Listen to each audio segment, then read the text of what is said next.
So, may gabi guys, no? Nara ko'y tips nga kanang nakuwang na discover ba sa katong mga baguhan ka nga wala pa ni nila naibaw-an.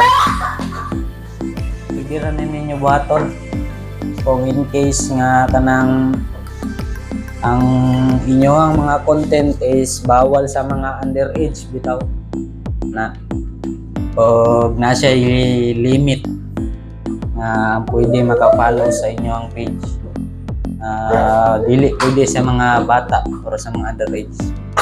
Kung inyohan na ibawaan na, pwede rin ninyo scroll lang mo. Pero wala pa ninyo na ibawaan, pwede rin ninyo tanaw sa kadiyot raman eh. So mao ni siya, sundon na ninyo yung step kanya. Sundon na ninyo yung step ani.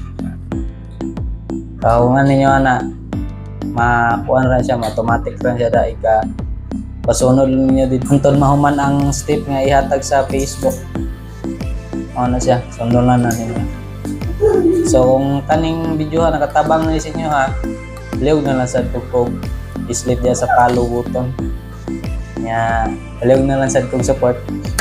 Thank you. O ngayon gabi. Bye bye.